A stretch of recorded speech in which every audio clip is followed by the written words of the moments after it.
The Voynich Manuscript is widely regarded as one of the most mysterious books in history, a manuscript that has defied all attempts at decoding for centuries and continues to fuel debates among scholars, cryptographers, historians, and enthusiasts. Housed today in the Beinecke Rare Book and Manuscript Library at Yale University.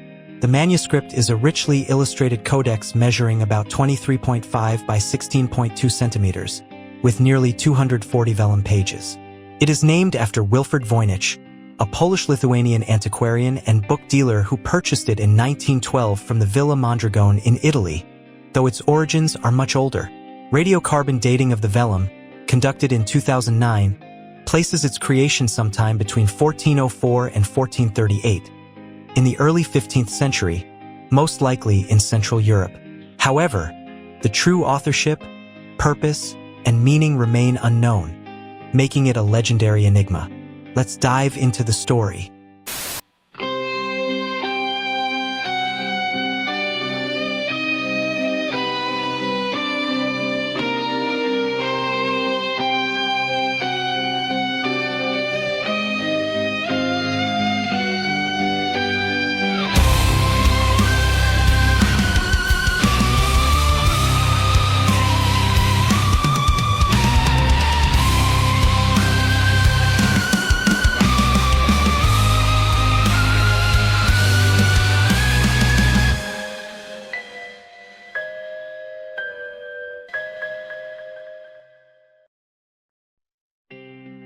The manuscript is handwritten in an unknown script that has never been conclusively deciphered. Its text flows from left to right, and while it gives the impression of being a real language, no known linguistic system matches it. Statistical analysis shows word patterns that resemble natural languages, yet the alphabet and vocabulary are entirely unique. Some words repeat unusually, and the overall structure suggests rules of grammar. But all efforts to decode it, whether by simple substitution, frequency analysis, or modern artificial intelligence, have failed to reveal a consistent meaning. The mystery deepens because there are no direct corrections, suggesting fluency on the part of the scribe, and the text does not appear to be random gibberish. Complementing the cryptic writing are hundreds of illustrations, which add to the manuscript's intrigue and allow scholars to categorize it into several sections.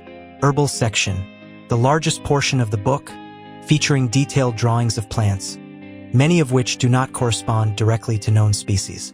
Each page pairs an elaborate illustration of a plant with a paragraph of accompanying text.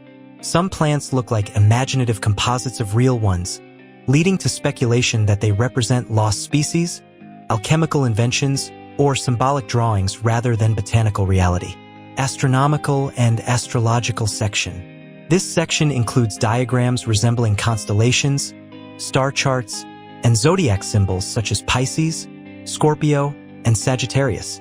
Many illustrations feature circular arrangements and concentric patterns, often accompanied by small human figures, possibly representing celestial influences or medieval astrology. Biological section. One of the most bizarre and fascinating portions, it depicts numerous nude women bathing in strange green pools connected by elaborate plumbing-like systems of pipes. Some researchers interpret this as a medical or alchemical section, possibly relating to fertility, healing baths, or mystical processes tied to the human body. Cosmological section. Filled with fold-out pages and complex circular diagrams, this section appears to present cosmological or mystical worldviews.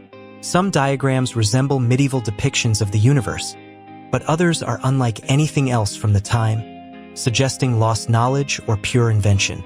Pharmaceutical section. This part shows small, detailed drawings of plant parts, roots, and jars resembling apothecary containers.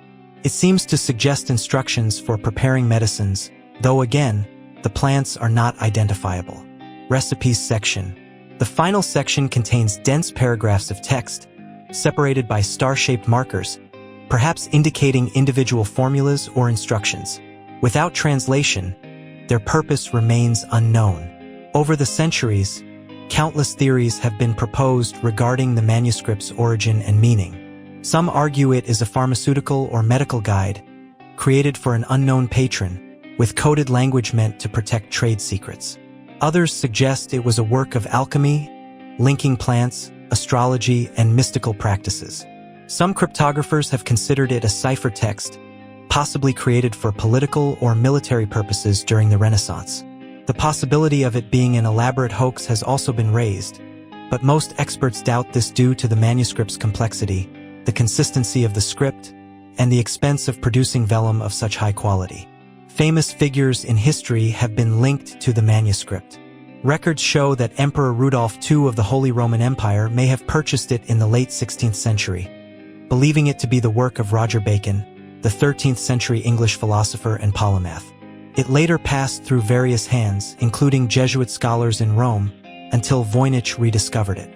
Since then, it has fascinated modern codebreakers, including cryptanalysts from World War II and Cold War eras, who were unable to crack it despite their expertise. Modern computational methods, such as machine learning and linguistic analysis, have been applied in recent years.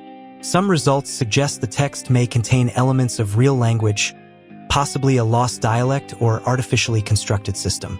But no consensus has been reached. Others propose it could be a type of steganography, hiding meaning through elaborate encoding. Still, there is no definitive breakthrough, and the manuscript remains undeciphered. Even today, the manuscript continues to spark fascination because it exists at the intersection of history, art, science, and mystery. Is it a coded medical guide? An alchemist's notebook? A mystical cosmological treatise? Or perhaps a work of pure invention? The Voynich manuscript will remain a haunting reminder that some knowledge from the past may be forever beyond our understanding. Thank you so much for watching. See you next time.